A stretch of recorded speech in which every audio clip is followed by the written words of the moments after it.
Halo, selamat malam semuanya. Assalamualaikum warahmatullahi wabarakatuh. Shalom, Om Swastiastu, Namo Buddhaya, salam kebajikan, Rahayu, Rahayu, Rahayu. Gimana kabarnya teman-teman bicara semuanya? Kita sudah memasuki hari ketiga ya online bootcamp public speaking bersama Sinergi Bicara. Hari pertama kemarin kita sudah belajar optimize your voice bersama Kariskiani Putri. Lalu hari kedua kemarin kita ada script writing strategy juga bersama Kariskiani Putri.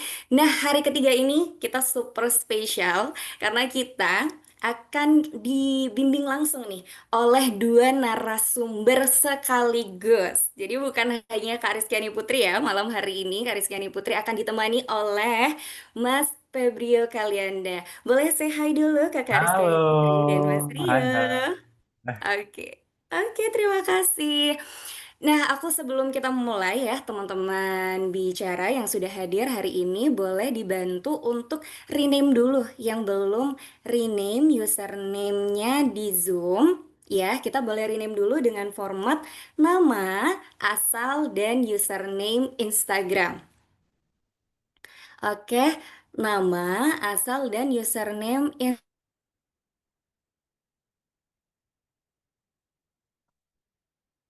bangun koneksi nih setelah dari kelas hari ini. Jika aku bisa dibantu untuk teman-teman ya biar tahu nih teman-teman cantik-cantiknya, ganteng-gantengnya bisa dibantu untuk on camera.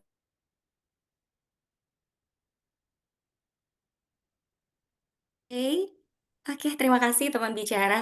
Oke, kita akan langsung ya, kita menyelami topik digital personal branding kali ini. Ya, kita kan udah masuk di era digital ya teman-teman. Era di mana personal branding itu jadi salah satu fondasi terpenting nih untuk membantu perkembangan karir kita. Gimana caranya personal branding? Kita harus mulai dari mana nih? Terus ketika kita udah jalan personal branding, apalagi nih yang perlu kita pertahankan, apalagi yang perlu kita tingkatkan. Lalu juga em, tantangan-tantangan apa nih yang akan kita hadapi saat kita ini membangun personal branding. Itu akan dibahas kupas tuntas bersama Rio dan Mbak Putri malam hari ini. Kita bagi jadi dua section. Untuk seksi pertama ada bersama Mas Febrio Kalianda. Mas Rio, apakah sudah terhubung bersama kita malam hari ini? Hadir Kak Kansa, Oke, sudah baik standby langsung aja aman. ya teman-teman. Kita kasih the warmest welcome kepada Mas Febrio Kalianda. Terima kasih. Bismillahirrahmanirrahim. Assalamualaikum warahmatullahi wabarakatuh. Waalaikumsalam warahmatullahi wabarakatuh. Suara saya aman ya. Aman Saya terdengar. sambil mengenali rekan-rekan semua, karena di hari ketiga ini, harusnya di sesi ke-6 nanti, saya hadir, tapi sudah diminta untuk bisa membersamai rekan-rekan partisipan semua. Sebuah waktu atau sesi yang menurut saya sebuah kehormatan untuk saya, tapi jadi deg-degan juga nih karena harus berdampingan langsung sama Kak Putri. Jadi rekan-rekan semua, untuk di hari ini kita akan bahas mengenai digital personal branding. Jadi yang saya harapkan terutama adalah untuk bisa dalam sesi ini teman-teman jika mau langsung berdiskusi disilakan, karena apa yang saya bagikan adalah sesuatu point of view dari saya selaku seseorang yang menilai atau menelisik media media sosial dari beberapa orang-orang yang memang sudah aktif melakukan membangun digital personal brandingnya di media sosial terutama Instagram ya. Banyak platform lain yang bisa rekan-rekan manfaatkan nanti melihat lebih kurangnya di mana.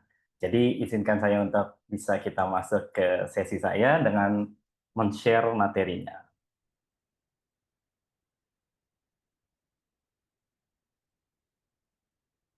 Aman terlihat materinya? Oke, aman, terlihat terlihat jelas dari sini. Jadi untuk yang akan dibahas di sesi ini adalah digital personal branding, sesuai juga dengan tema utama dari online bootcamp kita, From Zero to Pro. Jadi untuk personal branding tersendiri itu pasti kita tahu kan, kita sendiri kadang tidak secara tuntas, tidak secara menyeluruh dapat mengetahui sebenarnya personal branding kita itu apa sih? Apa yang bisa kita tawarkan ke audiens maupun calon klien kita di luar sana. Sosok seperti apa yang mau kita bangun, atau justru kita mau coba, aku mau jadi diri sendiri aja. Nah, diri sendiri itu yang mau aku olah untuk aku bisa maksimalkan, untuk aku highlights, sehingga aku bisa tampil berbeda dari yang lain. Jadi digital personal branding gak jauh dari pertanyaan, siapa sih diri kita? Who are you? Nah, kalau dari pengertiannya sendiri, secara sederhana personal branding adalah brand yang kita miliki di saat kita nggak ada di ruangan.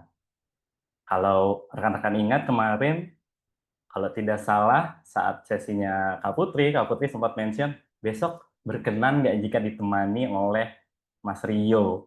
Nah, itu adalah salah satu bentuk dari gambaran personal branding saya yang nggak ada, tapi Kak Putri membrandingkan itu ke teman-teman semua. Mas Rio besok bisa membersamai teman-teman semua dalam membahas digital personal branding. Nah, seorang Jeff Bezos, seorang pendiri dari Amazon, itu yang mengatakan bahwa personal branding itu adalah brandmu atau apa yang nyangkut di orang-orang sekitarmu di saat kamu nggak ada di dalam ruangan. Jadi apa yang mereka bicarakan tentang kamu, kelebihanmu, karakteristikmu, baik itu fisik maupun secara performance, skillmu, nah itu yang disampaikan orang saat kita nggak ada di ruangan.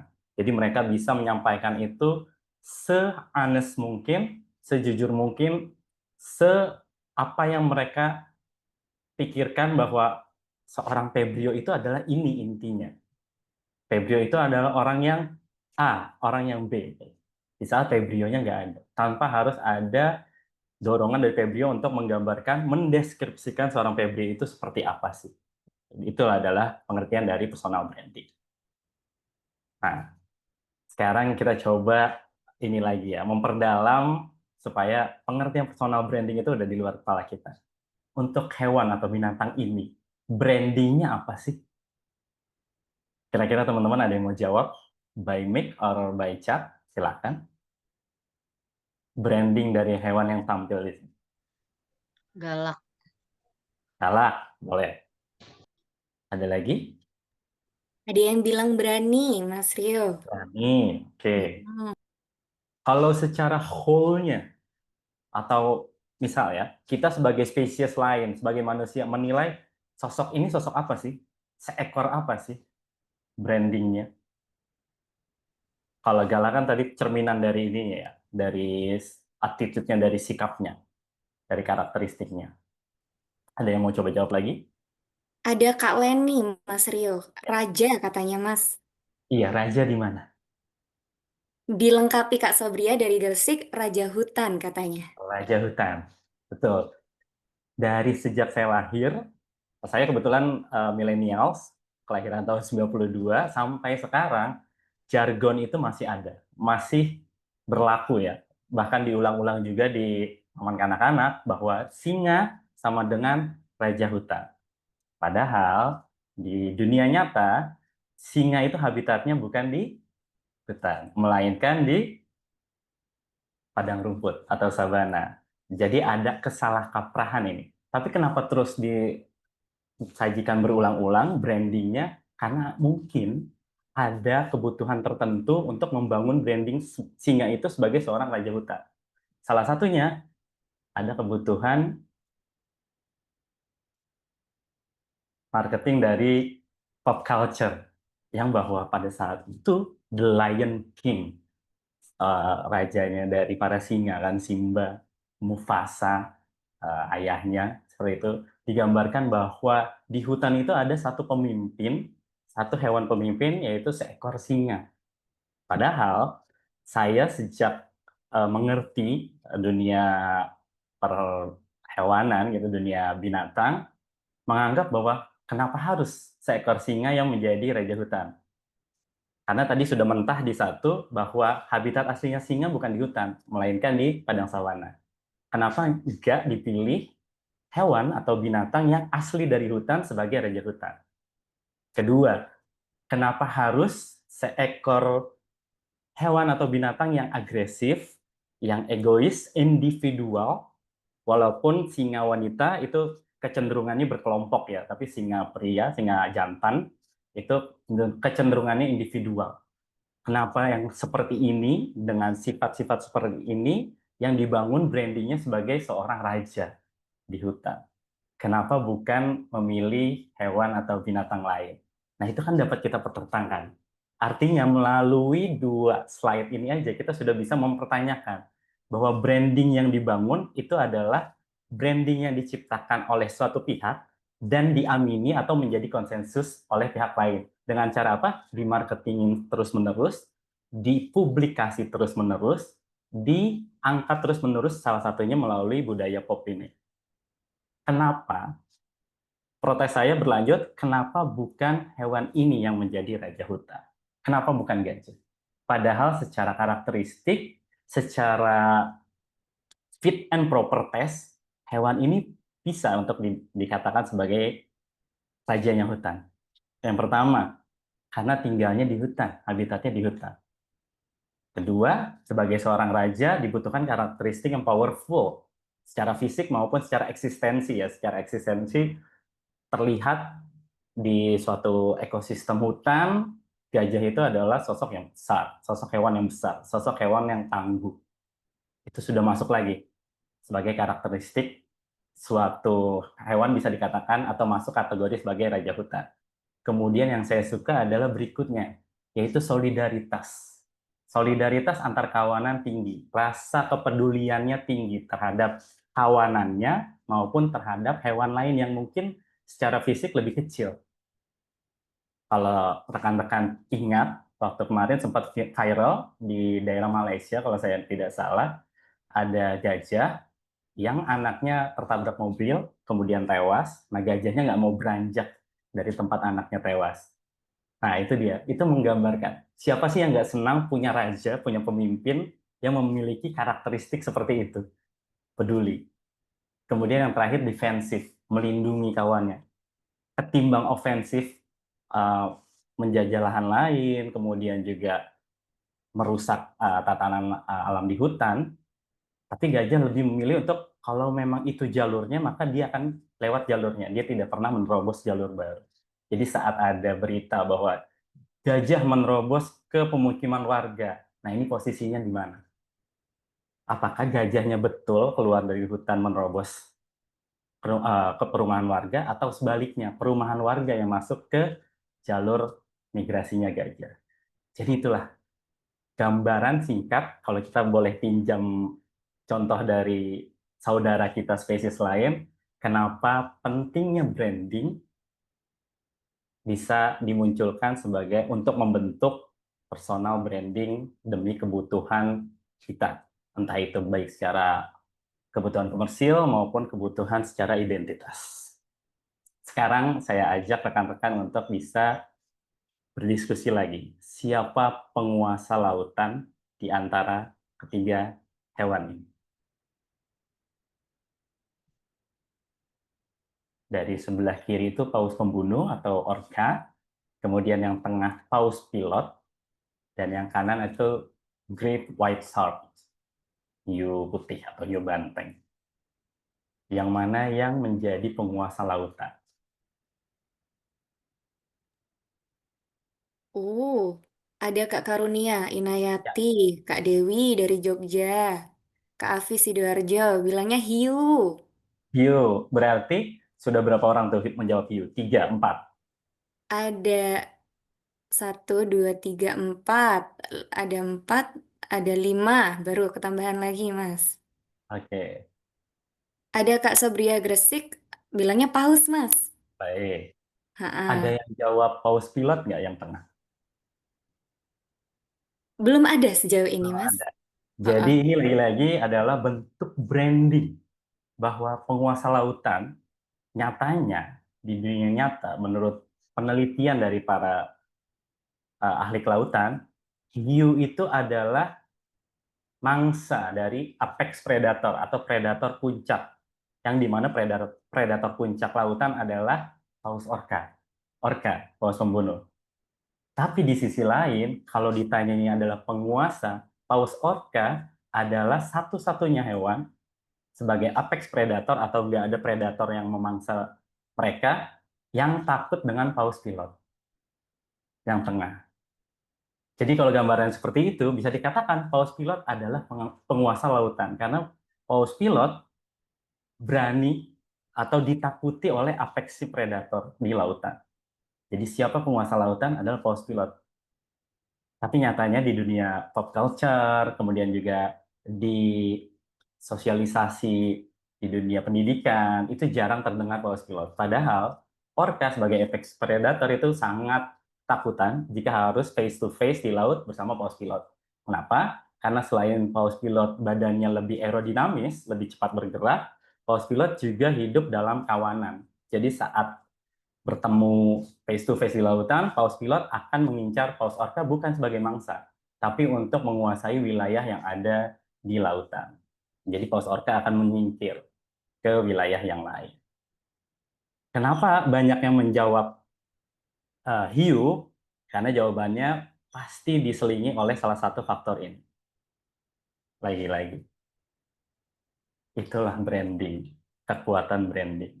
Bahwa hiu digambarkan ganas, digambarkan sebagai penguasa lautan, bahkan kita di spesies yang lain yang dianggap sempurna, manusia, sampai harus menghindari lautan yang ada hiu.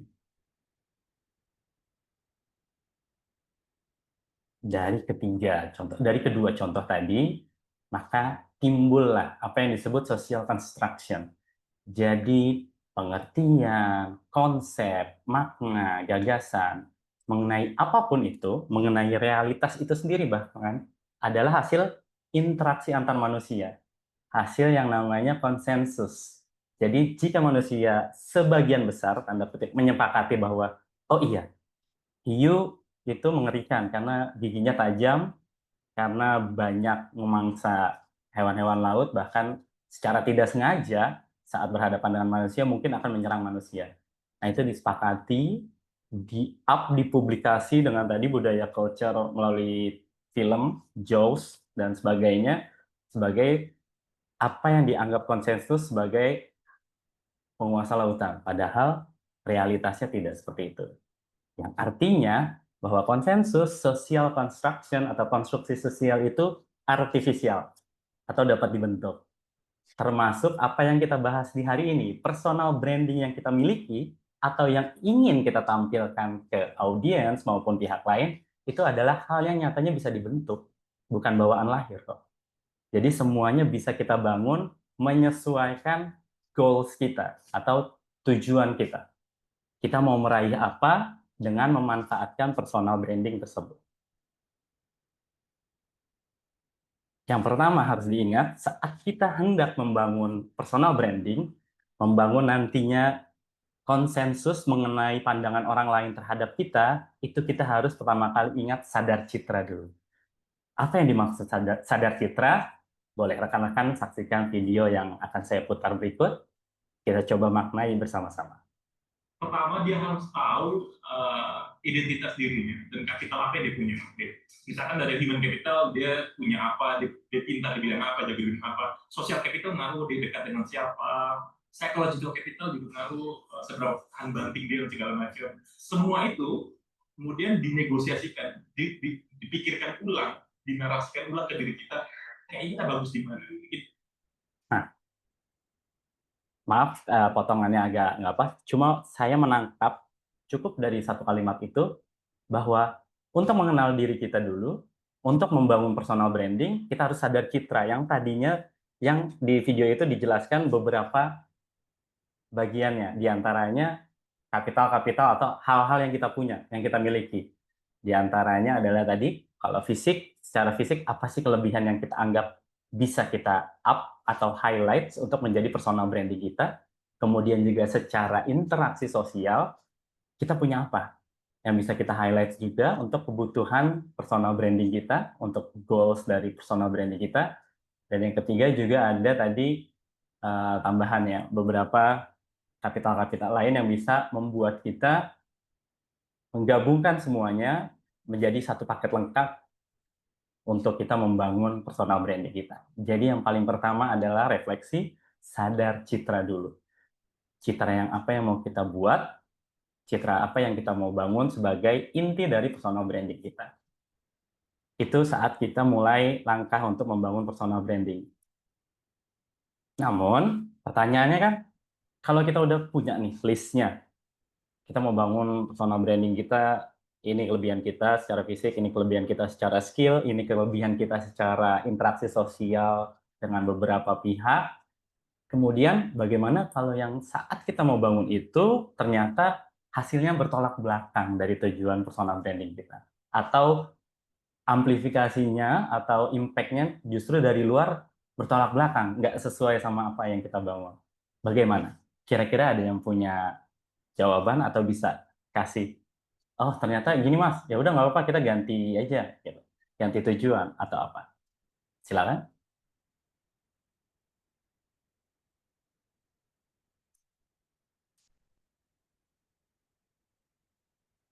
Bagaimana jika kita saat sedang membangun citra, kita punya tujuan bahwa kita sedang membangun personal branding kita untuk mencapai suatu, let's say, keuntungan komersil ataupun pencapaian di bidang akademis dan sebagainya, ternyata bertolak belakang dari tujuan tersebut. Apa yang dapat kita lakukan? Ada Ada yang jawaban menanggapi? Kansa, dari silakan. Kak Dewi di Jogja. Katanya cari keterkaitan dengan citra yang sudah dibangun. Baik, jadi tetap kita cari relasinya ya, apa relasinya. Baik, itu Kak Henry di Jakarta katanya pelan-pelan berganti dengan konten yang dimaksud. ya. Ada lagi? Terus bisa ya? Mas Dwi, boleh? Oke. Kalau menurut saya, kalau Citra itu kan dari pihak eksternal yang meng-capture kita ya. Ya, Jadi betul. kalau menurut saya sih konsistensi sih Kak. Soalnya apa yang mereka lihat, apa yang mereka dengar, apa yang mereka sensasi dari kita, itu yang menjadi pola pikir mereka, itu yang menjadi brand mereka. Jadi ya tinggal kita konsisten dengan apa yang kita lakukan, otomatis akan menjadi brand kita. Soalnya ya mustahil banget kalau kita membrandingkan A secara kontinu mungkin 1, 2, 3 tahun, tapi yang tersensasi atau apa ya, yang menjadi branding malah sebaliknya itu kayak menurut saya impossible sih Kak. Jadi kalau kita keluarin A, insya Allah outputnya pasti A. Kalau menurut saya seperti itu. Jadi kalau misal brandingnya masih belum sesuai, konsisten aja dulu. Kalau Baik. menurut saya seperti itu. Terima kasih. Terima kasih, Mas Dwi Arianto. Ya, jadi tadi gambarannya ada korelasikan kembali, kemudian juga atau tetap konsisten sampai akhirnya nggak mungkin bahwa apa yang orang-orang dapat, influence orang dapat dari kita, orang luar dapat dari kita, itu luput dari apa yang kita konsisten tampilkan setiap hari, sehari-hari. Bisa, tapi itu butuh waktu. Dan itu benar. Itu butuh waktu, butuh effort, dan butuh konsistensi. Tadi, betul, saya sepakat. Tapi ada juga satu cara lain yang bisa saya tawarkan untuk bisa secara tanda kutip instan atau cepat untuk mengubah atau pivot bagaimana personal branding yang tadinya kita tujuannya ke A ternyata ditanggapi B oleh audiens pihak lain. Nah, kita ingin tetap ditanggapi A. Salah satunya adalah dengan cara ini, dekonstruksi citra. Jadi mungkin saat orang lain mendapatkan pencitraan kita yang tidak sesuai dari apa yang kita tujuan, yang kita tujukan, nah itu ada yang harus kita tarik lagi dan kita tanyakan inti yang mau kita tampilkan apa. Jadi justru perbedaan tujuan itu tadi mungkin tampil dari biasnya kita dalam menampilkan persona diri kita. Jadi saking banyaknya yang mau kita highlight, orang-orang jadi bingung nih, yang mau dikasih lihat apa sih gitu. Eh, Secara fisiknya oke kah menarik, atau secara kemampuan berbicaranya yang oke kah, atau secara kemampuan berinteraksi secara sosial yang oke. Nah itu dia. Ini cara cepatnya, salah satu cara cepat, yaitu dekonstruksi citra. Saya tawarkan analoginya. Rekan-rekan, menurut rekan-rekan ini gambar apa?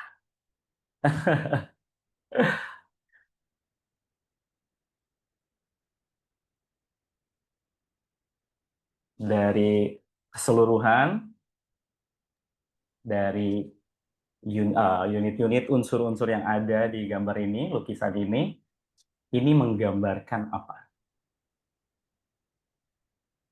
Ada lewat ini Kak, yang Ya, menjawab via terima kasih chat. dibantu Kak Kansa. Ada Kak Karunia Inayati, katanya gambar sapi. Oke, Lalu Kak Karunia, aku tanya lanjutannya. Sapi dari apa? Bisa menebak sapi dari apanya? Boleh Mohon izin dijabarkan. menjawab. Nah, Boleh.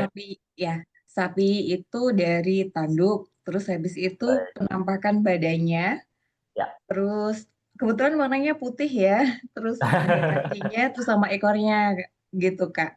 Jadinya menurut Baik. saya sapi. Oke, terima kasih Kak Karunia. Ada Iya. second opinion atau penilai? ada dari Kak Henry Jakarta, Boleh katanya Kak Henry, kerbau, silakan. kerbau dengan tanduk. Baik. Ada lagi? Kita cari opini ketiga. Ada tenda,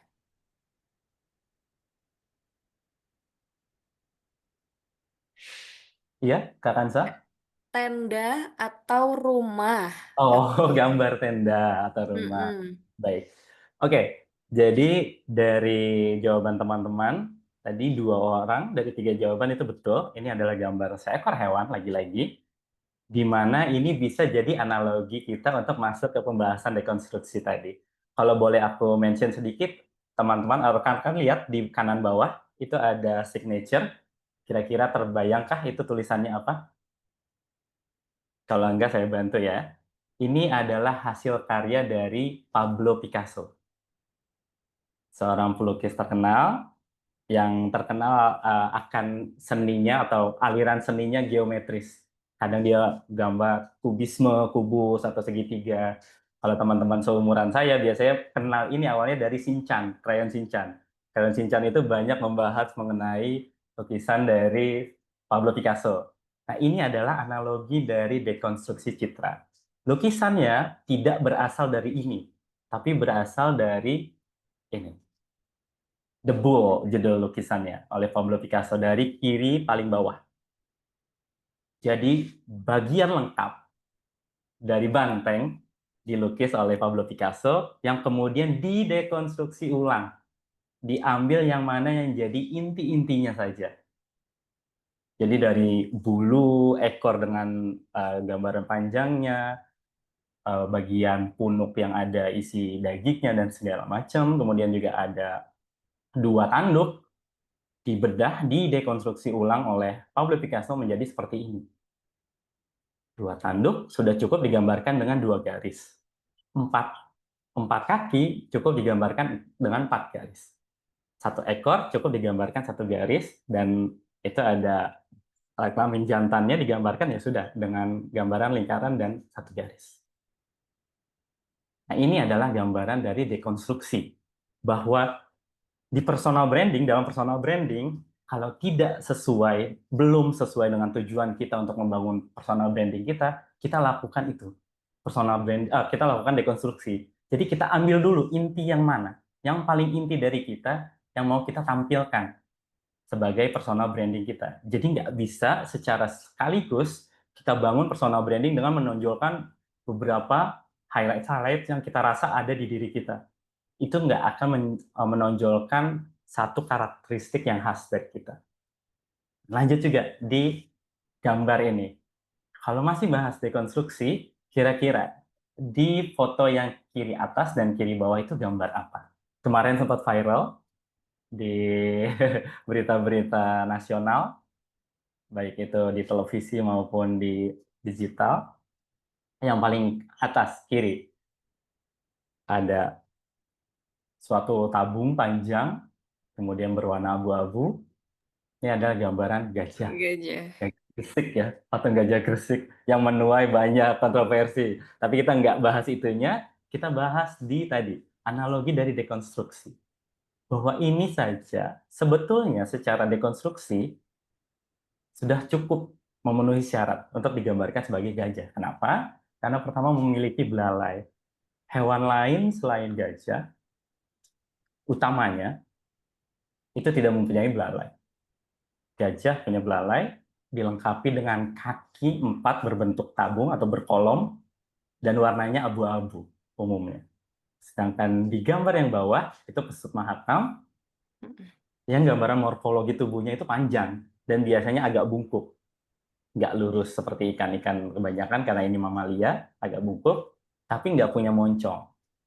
Jadi seperti lumba-lumba, nggak bermoncong panjang seperti itu. Kemudian juga warnanya abu-abu dan kebiruan. Yang artinya yang miss dari sini adalah cuma di warnanya aja. Jadi secara dekonstruksi, sebetulnya secara sekilas, secara cepat, kita sebagai pihak luar bisa melihat bahwa, oh, patung gajah. Walaupun kontroversinya adalah di anggarannya ya, biaya atau budgetnya untuk membangun patung seperti ini, sesederhana ini, itu bisa menghabiskan anggaran berapa, tapi kita nggak ke situ. Cuma fokusnya adalah dengan melihat karakteristiknya aja, itu udah jadi gambaran bahwa, oh ini sudah memenuhi syarat sebagai gajah. Itulah dekonstruksi citra. Sebagai pelengkap, dekonstruksi citra adalah fokus membongkar atau menyajikan ulang elemen-elemen personal branding yang kita miliki sebelumnya saat tujuannya belum tercapai atau tujuannya melipir, menyamping dari tujuan utama kita, maka kita lakukan dekonstruksi citra. Saya sepakat dengan penyampaian Mas Dwi Arianto tadi bahwa sebenarnya kita bisa konsisten terus meyakinkan pihak luar atau audiens tetap ya ini personal branding kita, tapi itu butuh waktu yang cukup, butuh effort yang lebih besar dibandingkan ini. Nanti akan saya lebih elaborasikan ke realita dunia nyatanya. Kemudian juga dalam dekonstruksi citra itu dibutuhkan analisis, strategi, bahkan, nah ini yang harus digarisbawahi, manipulasi citra. Jadi dapat kita tampilkan seakan-akan kita mencitrakan makna baru, padahal kita cuma repackage. Atau kita cuma meng-highlight secara lebih terang lagi bahwa aspek-aspek yang kita mau tonjolkan adalah ini. Kamu, audiens, fokus dulu. Contoh mudahnya. Saya seringkali diidentifikasikan sebagai seseorang yang secara fisik hidungnya mancung. Nah, saat orang mulai bias, lihat, oh mau lihat apanya dulu nih, putihnya dulu, mata sipitnya dulu, atau hidung mancungnya. Nah, saya lakukan itu. Fokus aja dulu ke hidung mancung. Yang hidung mancung, kayak brio. Yang putih, baru nanti melengkapinya seperti itu. Nah, itu adalah gambaran dari kita untuk coba mendekonstruksi citra kita. Nah, di tampilan video ini, untuk cara mendekonstruksi citra itu biasanya terdiri dari 3 jenis keputusan yang dianalogikan seperti memakai topi, memotong atau memilih gaya rambut, atau memasang tato. Mohon untuk bisa disimak oleh rekan-rekan semua video berikut. Dalam hidup ini ada 3 jenis keputusan, topi, gaya rambut, dan tato. Ini adalah filosofinya James Clear, supaya kita nggak bingung ambil keputusan. Most decisions are like hats, katanya. Kalau lu udah nyobain satu topi, terus nggak suka, ya tinggal dilepas, ditaruh, ganti sama topi lain. Kalaupun kita salah pilih, konsekuensinya minimal. Jadi sering-sering diambil pun nggak masalah. But some decisions are like haircuts. Kalau kita potong rambut, terus hasilnya jelek banget, masih bisa diperbaiki. Tapi agak lama dan kita bakal merasa malu untuk beberapa waktu. Jadi ya, nggak usah terlalu takut salah potong rambut. Cobain aja dulu. Kalau ternyata nggak cocok, tahun depan juga palingan udah lupa. A few decisions are like that too. Setelah lu mengambil keputusan, selamanya lu harus hidup dengan konsekuensinya. Karena dalam hidup ini ada beberapa kesalahan yang fatal dan nggak bisa diperbaiki lagi. Of course, lu bisa move on dari kesalahan ini. Tapi akan selalu ada sesuatu yang mengingatkan lu pada kesalahan ini. Bahkan berpuluh-puluh tahun kemudian. Untuk keputusan-keputusan yang sifatnya seperti tato, harus dipikirkan dengan hati-hati. Jangan asal cobain aja. Oke. Kita boleh beragam pendapat, tapi di posisi ini dalam melakukan dekonstruksi citra, saya ada di posisi yang bahwa melakukan dekonstruksi citra itu bagaikan memakai topi. Jadi saat saya butuh untuk mendekonstruksi citra saya, personal branding saya ya ibarat pakai topi. Di saat di satu tempat saya pakai topi, tapi di tempat lain saya lepas topinya. Seperti itu. itu menyesuaikan dengan kebutuhan saya. Tapi mungkin rekan-rekan juga ada yang menggunakan prinsip seperti potong rambut, butuh waktu untuk berganti dari satu personal branding ke personal branding yang lain. Untuk mencapai tujuan dari personal branding A yang dilakukan sebelumnya, ternyata itu tadi disalahpahami atau hasilnya tidak sesuai, berbeda tujuannya, kemudian harus berganti ke B, itu seperti potong rambut. Tapi yang saya agak sayangkan untuk jangan sampai terjadi adalah dalam melakukan personal branding, membangun personal branding, keputusannya adalah seperti memasang tato.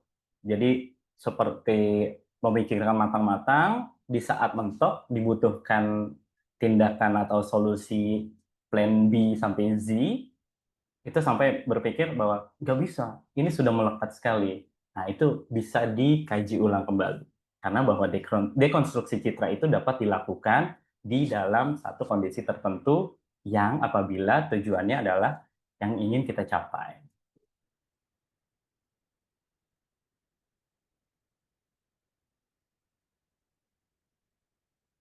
Boleh dilihat rekan-rekan yang kiri before, after. Ini yang sebelah kanan after, yang bawah juga after. Di mana ketiganya memiliki kesamaan, ketiganya adalah tersangka dari suatu kasus yang sebelumnya dandanannya tidak seperti yang sesudahnya. Nah, ini adalah salah satu bentuk dekonstruksi citra yang tadi. Jadi saat sah ketok palu tersangka, kemudian hendak disidang, dibawa ke persidangan, mereka langsung tampilkan citra yang seakan-akan alik. Kita yang memang sudah mengikuti kasus yang dari awal, misalnya pasti akan merasa, ini kambuhan aja. Cuma untuk menutupi kejahatan mereka. Tapi secara tidak sadar, psikologi kita dibangun untuk, saat mereka sudah tertangkap, ketahuan, mereka jadi tersangka, mereka ada keinginan untuk berubah. Jadi itu mereka mau masuk ke penjara, lembaga pemasyarakatan, mereka sudah ada keinginan untuk berubah menjadi yang lebih baik lagi. Padahal kita belum tentu tahu. Tapi ini adalah salah satu dekonstruksi citra yang negatif. Nah, ini salah satu bentuk dari dekonstruksi citra. Bahwa perubahan citra, perubahan personal branding yang kita miliki, yang sebelumnya kita bangun, terus hancur karena ada satu lain hal, nah itu bisa kita ubah secara serta-merta, secara cepat dengan melakukan dekonstruksi citra. Ini yang saya gambarkan lagi, my personal branding goals. Jadi kalau saya sampaikan, saya termasuk orang yang mempunyai mindset, pemikiran, atau prinsip diri sendiri untuk melakukan personal branding menyesuaikan dengan di mana bumi dipijak, di situ langit dijunjung. Nah, ini gambarannya supaya bisa tergambar bahwa works kok. Dekonstruksi citra dilakukan sesuai kebutuhan yang kita mau. Saya memulai karir di 2015 itu sebagai seorang copywriter. Copywriter, fresh graduate, baru lulus kuliah, belajar kerjaan pertama itu di agensi. Agensi, rekan-rekan tahu, jam kerjanya itu 24 jam per 7. Kaget. Biasanya saya terbiasa dengan waktu yang stabil di kuliahan, sore sudah pulang, sudah bisa istirahat, tiba-tiba turun ke dunia kerja, harus menghadapi jam kerja yang 24 per 7, hari Minggu atau hari Sabtu. Saya sebagai copywriter harus setor tulisan, apalagi zaman dulu belum ada ChatGPT. Jadi benar-benar kita harus menguras pikiran untuk bisa bikin tulisan, entah itu untuk artikel, website, dan lain-lain. Akhirnya cuma waktu 1 bulan, saya gugur di pekerjaan pertama saya ini. Kemudian saya geser, untuk coba cari tahu arah karir saya mau kemana. Saya coba bersama teman-teman kuliah bangun suatu CV untuk bergerak di bidang tour and travel. Dari tadinya saya pekerjaan pertama sebagai copywriter, kemudian lari bangun biro perjalanan, itu artinya saya butuh waktu, ini di tahun yang sama, cuma terpisah bulan aja. Butuh waktu untuk bisa menyesuaikan diri, ngumpulin skill-nya, kemudian juga memarketingkan perusahaan saya, seperti itu, supaya laku. Nah, ini saya lakukan dengan cepat dengan tadi, metode dekonstruksi citra. Saya tinggalkan dulu, fokus saya di bidang saya, copywriting dan lainnya, saya fokus ke bidang lapangan sebagai seorang tour leader. Pada saat itu, ini kebetulan tour leader saya di daerah Jabodetabek, biro travel saya, pendekatan dari bukan rival biro travel lain adalah anak-anak, teman-teman atau peserta travel dari anak-anak sekolah yang ikut Ghost to Campus. Kalau dari Jabodetabek nggak jauh-jauh pasti ke arah Jogja, Bali atau Lombok kayak gitu. Itu didampingi sama kakak-kakak tour leader atau bisa disampaikan om-om tour leader yang memang sudah tersertifikasi, kemudian juga jagoan di jalanan lah, sudah di luar kepala untuk pengetahuan mengenai wisata alamnya. Nah, tapi di sini saya dan teman-teman mencari celahnya. Ini gimana supaya tour travel kita cocok, bisa dapat pasar di antara travel lain yang sudah mapan, yang sudah punya tour leader mapan. Kita melakukan pendekatan bahwa kita dekonstruksi citra dari travel kita, bahwa justru yang disenangi anak-anak yang melakukan travel ke kampus-kampus di Jawa Tengah, Jawa Timur, itu adalah selama perjalanan mereka ditemani orang yang mengerti maunya mereka di dalam bis apa. Mereka mau nyanyi-nyanyi, monggo. Mereka mau ngobrol, monggo. Maka pendekatan yang dilakukan, citra yang kami bangun di travel kami adalah memberikan teman-teman peserta perjalanan, teman-teman tour leader yang terdiri dari kakak-kakak yang masih kuliah, kakak-kakak yang baru lulus kuliah, yang artinya mereka akan nyambung ngobrolnya. Gitu. Jadi saat di tempat wisata kan nggak lama, paling 1 jam 2 jam. Itu memang dikuasai oleh travel lain yang sudah mapan. Tapi kami menawarkan experience yang berbeda. Dan itu bisa membuat travel kami lumayan diakui pada saat itu. Nah, nggak lama, geser lagi, ke tahun 2018 saya harus kembali ke dunia karir saya karena waktu saat kuliah saya ambilnya Sospol. Kemudian saya masuk lagi ke Kemenko PMK. Pada saat itu di bawah kepemimpinan Ibu Puan Maharani, saya menjadi juru tintanya, juru tulis, buruh tintanya. Jadi setiap Ibu Puan ada pertemuan, saya akan menulis butir bicaranya. Nah, di sini saya mainkan dekonstruksi citra lagi. Dari tadinya saya orang office, sebagai copywriter, lari ke lapangan, sekarang harus kembali lagi ke sebuah dunia kerja yang menuntut kita formal banget, hard formal. Nah, itu secara cepat saya lakukan dekonstruksi citra lagi. Kemudian di tahun yang sama, saya juga sambil ikut di proyek Waskita Karya, balik lagi ke lapangan. Kemudian di berikutnya saya coba peruntungan di dunia depan layar. Nah, ini saya ubah lagi citranya. Dari yang hard formal, sekarang saya lari benar-benar informal. Dengan memanjatkan rambut, kemudian juga memakai outfit yang seperti preman dan sebagainya. Nah, itu saya bangun karir saya karena kenapa? Tujuannya adalah saya paham bagaimana memposisikan diri di suatu tempat. Dan itu yang membuat saya, kalau secara tujuan komersil, tercapai. Secara tujuan dan prinsip diri untuk banyak-banyak menimba pengalaman di dunia kerja, sambil menuju pekerjaan yang settle, itu juga tercapai. Dan di terakhir, itu di Net TV, saya juga pernah terlibat di dunia televisi yang tadinya di depan kamera, sekarang saya lari ke belakang kamera, balik layar. Nah, ini juga. Jadi dekonstruksi citra yang tadi saya sampaikan, saya tunjukkan di dunia nyata ini bentuknya. Jadi bisa secara cepat berubah. Tapi kembali lagi ke mana yang lebih suit atau yang lebih sesuai dengan apa yang rekan-rekan miliki, mindset yang rekan-rekan miliki. Tapi ini adalah salah satu opsi jika di salah satu titik, di salah satu waktu, saat rekan-rekan merasa, udah ini personal brandingku banget, ini personal brandingku banget, aku nggak bisa keluar dari sini. Nyatanya ada. Ada cara untuk bisa kita exit plan, exit strategi untuk utamanya kebutuhan menyelamatkan diri secara singkat lah. Kalau misalnya menyangkut ekonomi dan sebagainya. Jadi ini dapat dilakukan. Saya pernah melakukan. Kayak gitu. Kemudian juga saya balik lagi ke event, bangun tadinya CV, Biro Travel, saya kembangkan jadi event organizer. Semakin formal lagi klien yang kami dapat. Ini saat melayani anggota dari Mabes AD untuk bisa melakukan atau menjalankan acara BIMTEK-nya. Jadi gambarannya banyak, semua bermodalkan dekonstruksi citra. Yang artinya di dalam dekonstruksi citra itu ada kemauan dan kemampuan mengenal diri sendiri dan kemauan dan kemampuan untuk belajar menjadi apa yang suit atau yang sesuai dengan lapangan yang ada di hadapan kita. Dan banyak lagi gambarannya, seperti itu. Dalam dekonstruksi citra, dalam membangun personal branding, dibutuhkan apa yang dikatakan lebih dari penyampaian langsung. Rekan-rekan yang ada di sini, saya sampaikan bahwa tadi saya berhasil melakukan karir saya, membangun karir saya dari A sampai B. Nggak, personal branding lebih dari itu.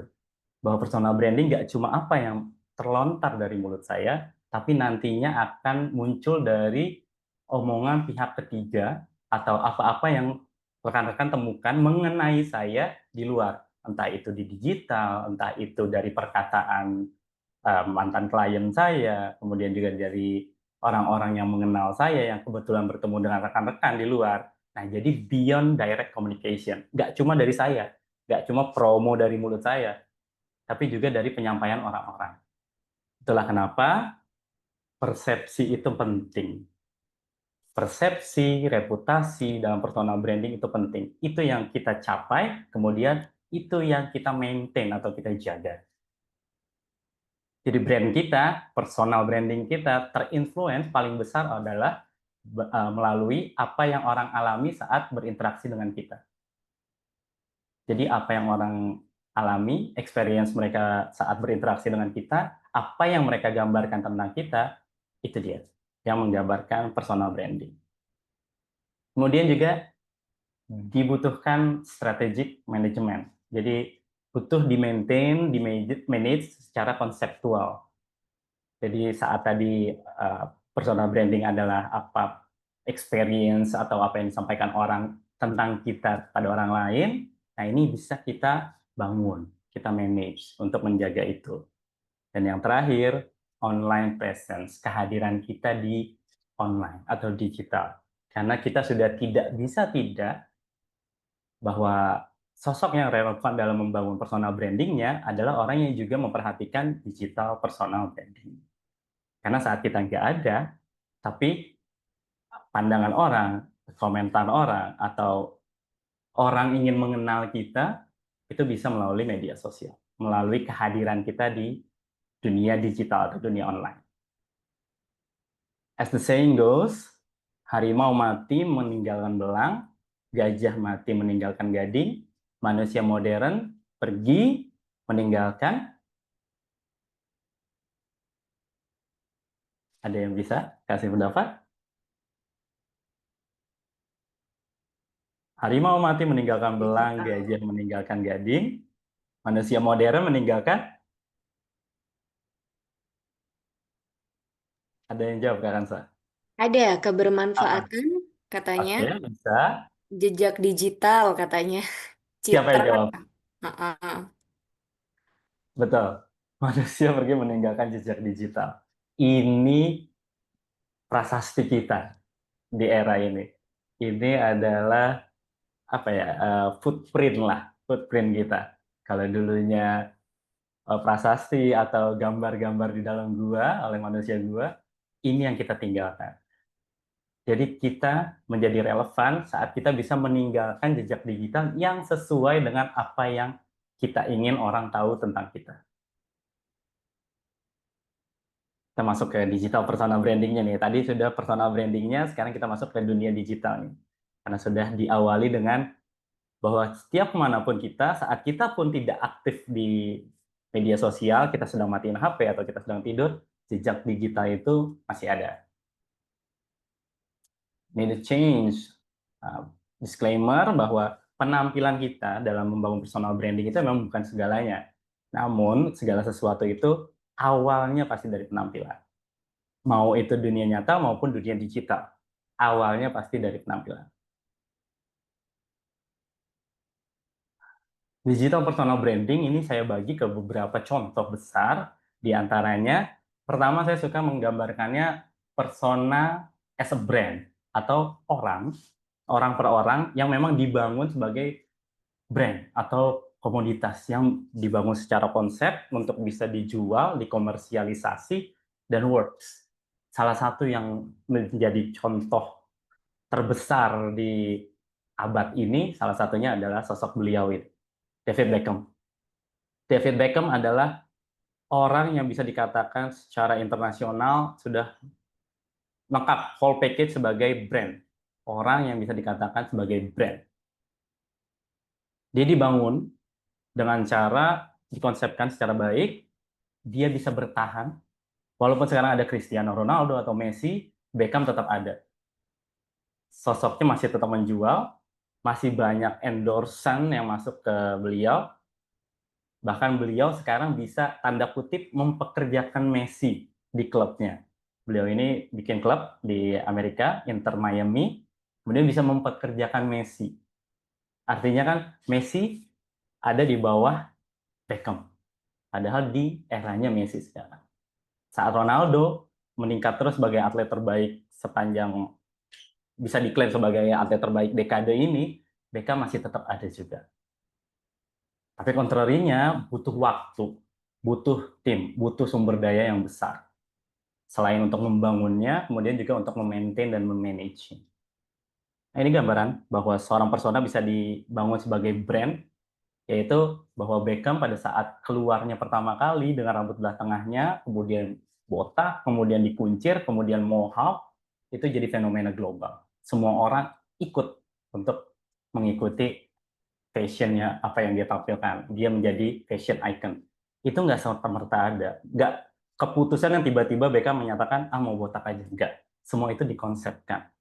Nah, itulah membangun digital personal branding yang dibangun oleh seorang orang perorangan, tapi dibentuk oleh tim sebagai sebuah brand.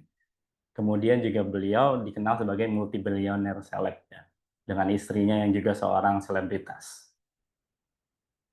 Nah, persona as a brand itu saya bagi lagi menjadi dua. Yang pertama media darling. Media darling itu kesayangan media. Orang merasa beliau-beliau ini nggak ada musuhnya, disukai semua orang, semua golongan, man of the people lah. Apa yang dilakukan tuh kayaknya menarik aja di mata. Apa yang dilakukan viral aja. Apa yang dilakukan dapat dijual aja.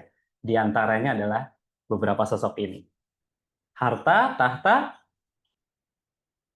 Raisa. Itu sudah nyangkut. Mau kita suka sama alirannya Raisa, aliran lagunya Raisa. Kalau saya berhenti di Handmade, di albumnya Handmade Raisa. Setelahnya saya kurang cocok sama liriknya. Tapi tetap aja, harta tata Raisa, ya saya tahu, di luar kepala. Kemudian sosok yang satu ini, Sule, kecil. Itu persona as a brand. Dibangun. Walaupun mungkin saat ini Sule nggak perlu meditasi ya, kira-kira harus apa yang dapat dia jual kalimatnya. Ini mungkin saja keluar tiba-tiba Prikitiu, tapi ini di-maintain terus. Semua orang harus tahu Prikitiu itu Sule. Kemudian sosok yang satu ini, walaupun banyak malang melintang di berbagai judul film, tapi tetap dikenalnya sebagai sosok Angka.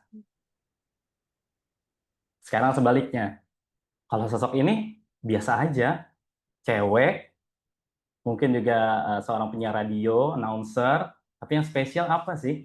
Saat dia tampilkan alter egonya, semua orang tahu. Semua orang langsung terbayang bahwa dia adalah sosok yang lucu, yang gemesin, ngeselin, sebagai sosok jengkelin. Nah, tadi itu media darling. Semua sepakat apa yang dilakukan si sang media darling itu enak dilihat, patut dicontoh. Tapi ada juga yang side stream, atau kita bisa nyebutnya cult. Jadi yang suka-suka aja, yang tahu-tahu aja. Yang pemujanya biasanya nggak banyak orang, atau side stream, indie lah. Yang yang hype-hype aja. Di antaranya sosoknya ini. Vincent Desta nggak semua orang cocok sama gaya bercandanya, gaya kelakarnya. Tapi mereka mampu menampilkan personal branding untuk niche-nya mereka terutama. Yaitu dengan membangun Vindes YouTube channel, kemudian juga Vindes Sport yang diikuti ternyata malah oleh stasiun TV besar. Sebuah pencapaian. Kemudian sosok yang tengah, beliau adalah Bu Susi. Kita kenal sendiri gimana sosoknya cuek banget, selebor lah bisa dikatakan seperti itu. Tapi banyak juga yang mengagumi kejeniusan beliau dalam berbisnis. Dan yang terakhir juga Pak Wisnu Tama. Nah ini dari terobosan-terobosan karya-karyanya itu bisa terlihat. Gak semua orang bisa mengerti jalan pikiran mereka, gak semua orang bisa menerima karakter mereka, tapi orang yang YPPA atau yang mengagumi mereka paham di mana aku harus kagum sama mereka, di titik apa. Nah itu personal brandingnya sudah jalan. Kemudian juga pas di pandemi, kalau tadi persona as a brand dibangun supaya bisa versatile, bisa di-maintain, nah ini persona as a brand-nya muncul tiba-tiba. Jadi satu malam muncul, dar, meledak, overnight sensation. Besoknya nggak kedengeran lagi karyanya. Salah satunya adalah ini. Kalau masih ingat dulu di zaman pandemi, ada musik seperti ini. Makeba, Makeba. Nah itu penyanyinya adalah beliau, Jain. Jadi setelah lagu ini turun pamornya, kemudian hilang aja. Kita nggak tahu karya-karya beliau yang sensasional apalagi. Ada juga sosok yang satu ini, bahwa di saat beliau memvideokan sendiri secara sengaja bersama temennya sambil joget, ternyata viral. Kemudian yang diambil adalah beliau lepaskan jabatannya atau pekerjaan utamanya, kemudian mau masuk ke dunia entertain, nyatanya belum works, gagal. Nah itulah yang jadi disebut overnight sensation, karena tidak di-maintain, karena tidak disiapkan secara konsepnya. Padahal mungkin dulu sempat digadang-gadang sebagai calon Polres kah atau polisi berprestasi kah, kayak gitu. Jadi memang membangun personal branding ada kalanya seperti cukur rambut tadi itu, seperti memilih potongan rambut. Saat kita salah pilih, kadang kita malu dulu seminggu sampai rambutnya tumbuh, baru kita bisa tahu, oh ya udah potongan rambut itu nggak cocok dengan bentuk muka saya. Nah kalau tadi persona, sekarang entity, entitas. Jadi value-nya bisa aja berubah dari waktu ke waktu, tapi dengan inti branding yang sama. Contoh, saya paling suka kasih contoh ini, stand up comedy Indonesia. Ini adalah salah satu program acara mencari pelawak tujuannya. Saya dulu pernah alami di TPI itu ada audisi pelawak TPI. Sama, cuman gaya atau genre pelawaknya beda. TPI pelawaknya lebih general, kalau ini khusus stand up comedian. Sampai pada akhirnya mereka memperluas cakupannya, an invention, Indonesia Showbiz has never before, bahwa Suci tidak hanya melahirkan pelawak-pelawak aja, tapi juga penyanyi. Siapa yang nggak kenal Komang Laude dengan lagu Komangnya? Kemudian juga mereka pecah di film sebelum dibalap sama KKN dan Jumbo, agak lain itu sempat 9 juta penonton. Tapi sudah menahbiskan dirinya sebagai film komedi sepanjang masa terlaris di Indonesia. Penggawanya adalah lulusan-lulusan stand up comedian. Saat di audisi stand up comedian, apakah diajarkan untuk bikin film? Enggak. Tapi komunitas itu berkembang untuk bisa masing-masing mendorong entity as a brand, stand up comedian bisa mendorong unit-unit yang ada di dalamnya untuk bisa berkreasi, menampilkan personal brandingnya masing-masing, kelebihannya masing-masing. TV program, upper part, dan juga masuk ke OTT, over the top, atau podcast, seperti PWK, podcast warung kopi, dan sebagainya. Juga gambarannya, entity as a brand, strategi meraih prestasi, tanda kutip, prestasi atau popularitas. Kalau dulunya kita dinabobokan oleh pahlawan-pahlawan dari sistem naturalisasi, kalau sekarang by diaspora. Nah, ini adalah personal salah satu brandingan yang dibangun oleh entity PSSI untuk bisa meraih pencitraan yang baik ke kita, penggemarnya, penggemar sepak bola nasional. Nah, berikut ditampilkan video dari sosok yang saya kagum, yaitu sosok yang mampu membangun instansinya, mengubah mindset orang-orang terhadap instansi damkar menjadi lebih humanis, lebih mudah diakses, lebih mudah untuk dihubungi.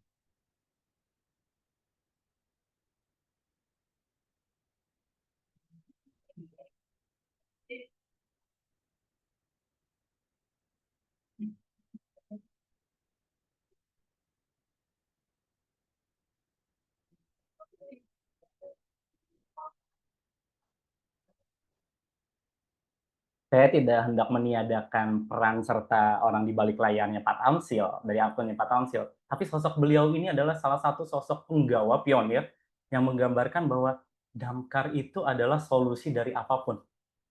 Solusi dari warga negara yang kebingungan harus, aduh aku harus minta tolong sama siapa? 911-nya Jakarta, 911 Indonesia adalah damkar pada saat ini ya. Itu nggak bisa kita pungkiri.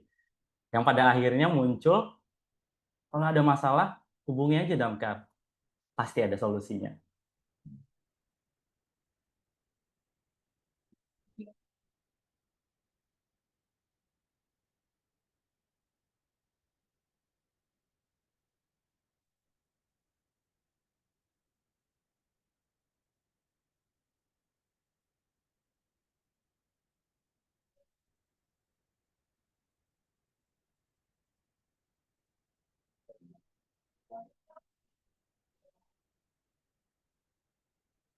Nah, itu gambaran bahwa entitas bisa membangun sosok, menciptakan sosok personal branding yang sesuai dengan ciri khasnya masing-masing, atau sebaliknya, satu orang sosok bisa membangun citra yang baik bagi satu entitas.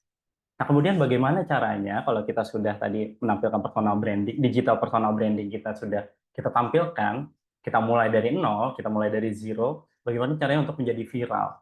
Nah, di antaranya ada formula yang dirumuskan oleh seorang profesor dari University of Pennsylvania. Beliau ada Profesor Jonah Berger, adalah profesor marketing di bidang marketing. Jadi saat kita hendak membangun digital personal branding dan ingin viral, formulanya hanya satu step, maksudnya satu langkah.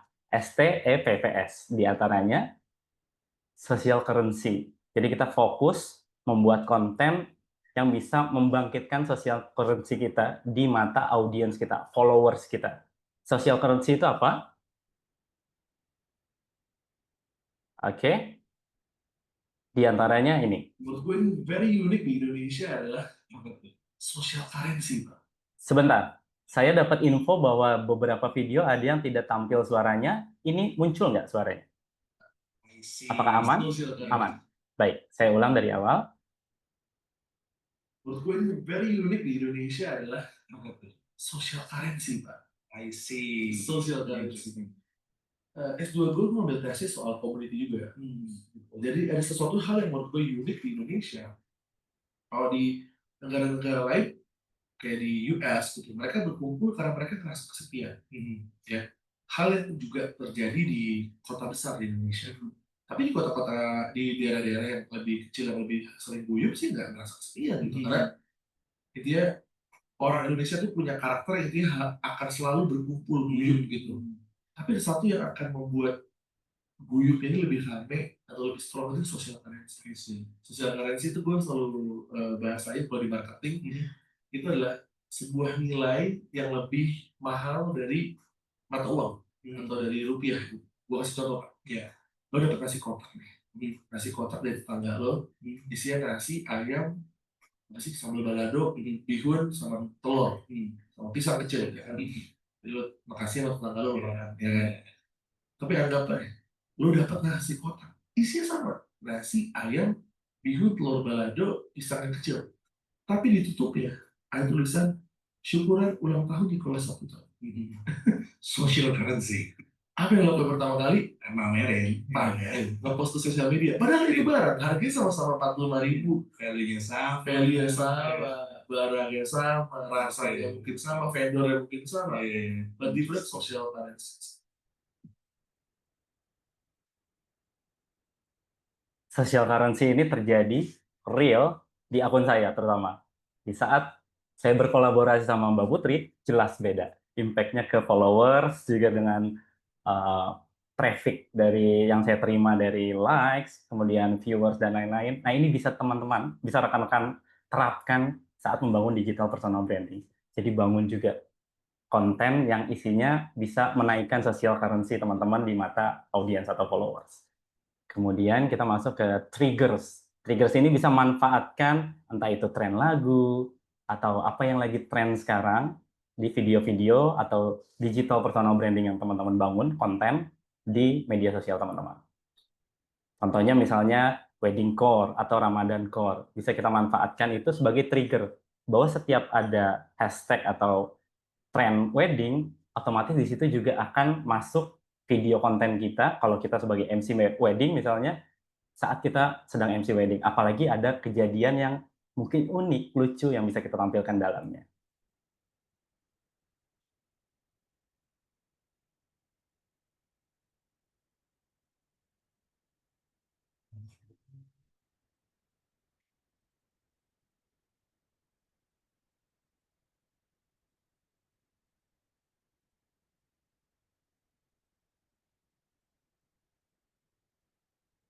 Hmm?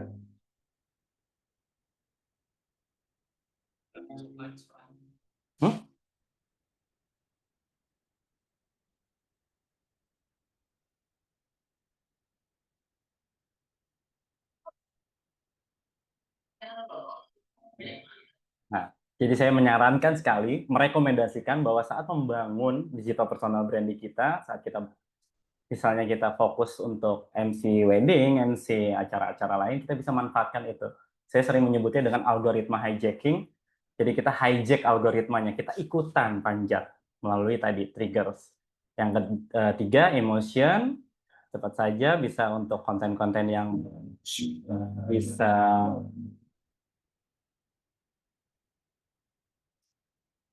menarik rasa haru, bahagia, dan sebagainya dari audiens kita. Nah, ini kita butuhkan sekali untuk bisa membuat digital personal branding kita naik, berkembang melalui konten-konten yang kita tampilkan di media sosial. Kemudian P, make it public. Karena apa? Karena aksesibilitas media sosial kita itu yang terpenting. Saat aksesibilitas media sosial kita agak sulit, itu akan juga membuat kita sulit untuk diakses oleh audiens kita atau calon klien kita. Ini gambarannya, biasanya instansi-instansi yang memberikan penyuluhan atau program itu bisa memberikan akses sebesar-besarnya konten mereka untuk konten yang sifatnya penyuluhan publik.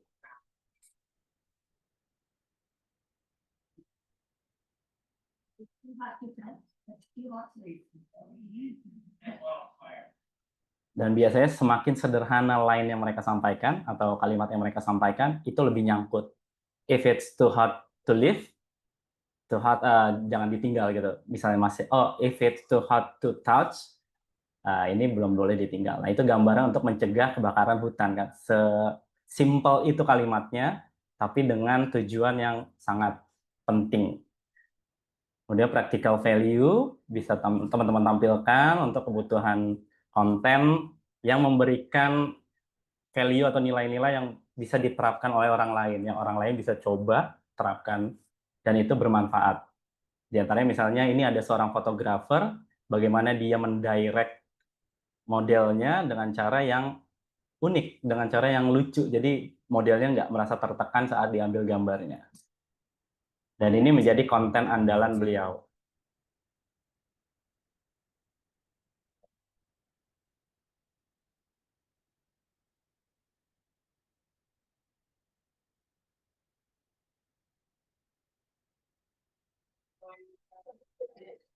Oh ya, kenapa?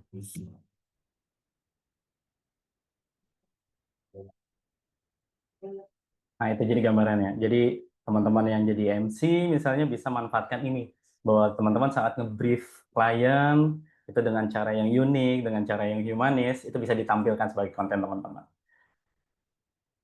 Stories. Stories bisa kita manfaatkan berbagai macam sketsa maupun storyline yang real terjadi saat teman-teman di suatu event. Ini bisa saya skip saja, banyak contohnya. Atau yang terkenal kemarin di suatu, ini saya ambil contoh satu akun dari Kanwil Kemenkum Maluku. Mereka pada saat itu pernah uh, ikut pelatihan bersama kami, Sinergi Bicara.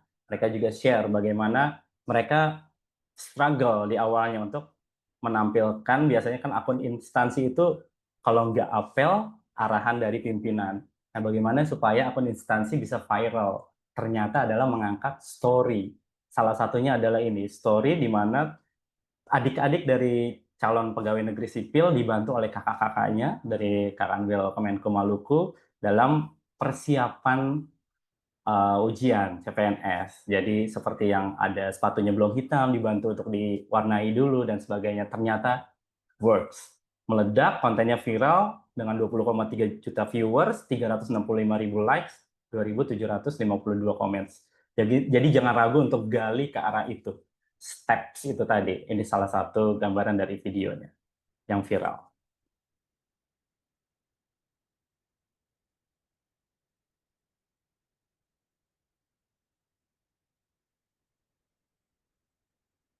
Tadi sudah aku sempat tanya sih, Mas. Teman-teman udah jawab gini. Oh iya, Yang ini. oh soalnya di ini bukan itu. Aman. Jadi Oke. ini deh, aja. Itu gambarannya. Kemudian aku pastikan dulu, Kak Kansa, kira-kira untuk masuk ke sesi berikutnya di berapa menit lagi, atau aku sekalian aja nih, let's play-nya ini nanti bisa bersama Kak Putri, karena ada hubungannya dengan review Instagram dari masing-masing yang partisipan yang hadir di saat ini, kayak gitu. Permisi, kalau kata Ya, aku lanjut aja ya. Semua enjoy banget dan menikmati materinya Mas Rio. Betul? Udah lanjut aja, selesaiin. Jangan nanggung kalau ngajak oke. main. Oke, sebelumnya mau afirmasi dulu, tadi ada konfirmasi dari Mbak Putri, apakah benar masih kita bisa lanjut? Enjoy, belum menunggu ini bintang tamu utamanya, Kak Putri, aman ya, bisa kita lanjut? Udah di kontrak, aku tampilnya 1 menit terakhir, jadi Oh, aman. siap. Tuh kan, semua bilang lanjut. Lanjut. Nggak salah pilih Oke, karena aku gandeng fasilitator utama malam ini. Jadi fasilitator tamunya sebetulnya aku. Bintang tamu sih, bukan fasilitator. Malam ini aku bintang tamu. Silakan Mas Rio, dilanjut aja. siap. Pokoknya aku manut. Silakan aku dikodein ya Kak Kansa, kalau memang Oke, sudah baik. masuk ke Mm-mm. Let's Play. Nah, ini yang aku tampilkan di sini adalah sebuah bingo, permainan bingo. Jadi nanti bisa rekan-rekan manfaatkan untuk membangun yang itu tadi, steps dari konten-konten dalam membangun digital personal branding rekan-rekan semua. Ini gambarannya, social currency-nya, gambaran dari kira-kira harus bikin video apa sih, gitu. Nah, ini bisa scheduling dari sini. Tenang aja, nanti untuk semuanya bisa dibagi, bisa dimanfaatkan. Nah, ini juga jadi bahan refleksi untuk teman-teman yang memang sudah membangun digital personal branding sejak lama, terutama yang bergerak di bidang public speaking atau MC. Nah, apakah sudah cukup tercapai bingonya gitu, misalnya dari kiri ke kanan secara horizontal, atau kiri ke bawah secara vertikal, atau secara diagonal. Di steps ini teman-teman sudah melakukan beberapa di antaranya. Contoh, sudahkah teman-teman di social currency punya jargon MC yang khas? Jadi setiap teman-teman memimpin event sebagai MC itu punya jargon yang nantinya akan dikenal sebagai identitas utama dari teman-teman semua. Kayak gitu. Pernah juga kah mengkolaborasikan kontennya dengan vendor event atau klien yang mengundang, WO, fotografer, dan sebagainya. Atau di bagian practical value misalnya, di poin keempat. Sudahkah share mengenai tips pegang mic yang benar, segala macam. Kalau ini udah hampir semua dilakukan di akunnya Kariskiani Putri dan Sinergi Bicara. Jadi bisa dijadikan contoh. Ini bisa mendorong untuk itu tadi, konten atau digital personal branding yang kita bangun melalui konten menjadi viral. Trafficnya naik secara perlahan. Ini formulasi. Kira-kira ada rekan-rekan yang mau menunjukkan diri, wah saya sudah bingo nih Kak, saya dari kiri ke kanan sudah diagonal, sudah lakukan semua. Kira-kira ada nggak? Siapa? Boleh berkenan untuk bisa menunjuk diri atau menampilkan diri.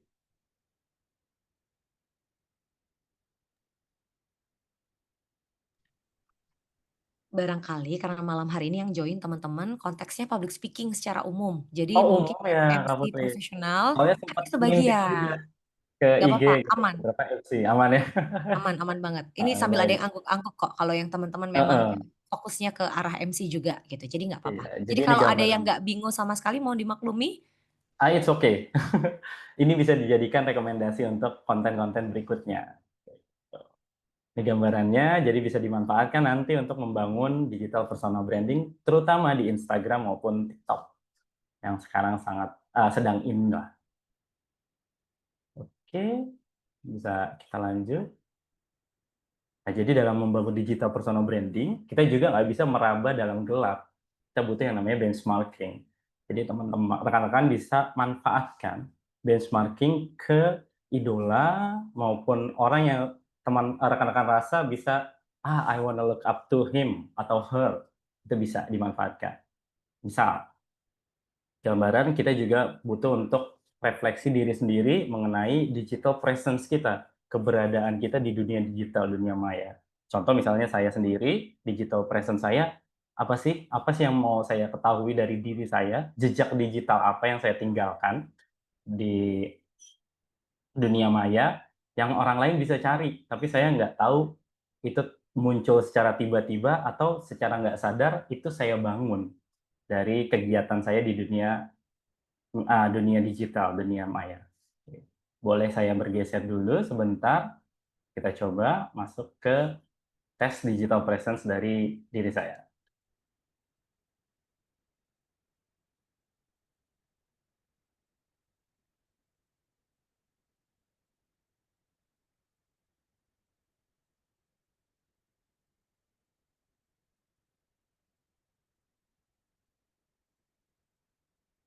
Baik, ini kita coba di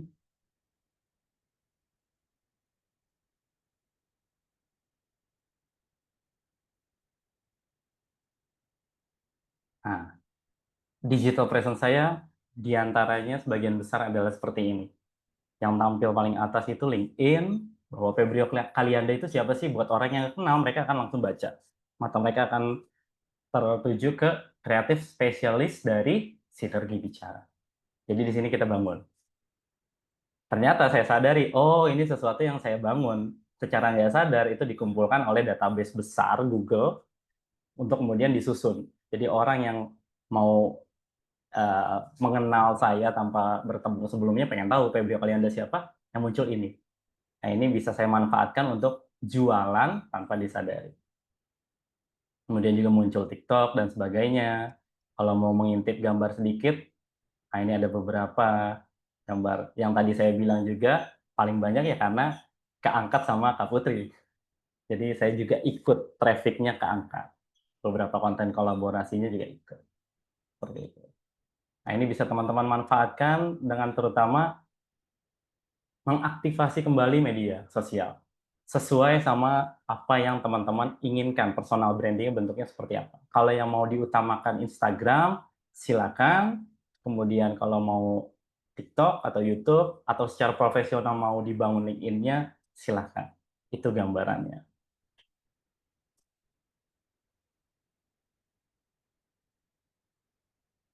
Kemudian kita kembali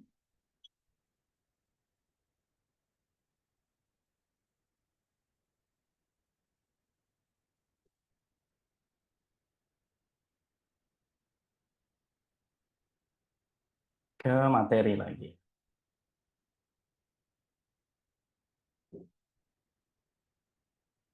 Tadi sudah tampil digital presence-nya Febrio. Google, ChatGPT juga bisa, nanti akan tertampil.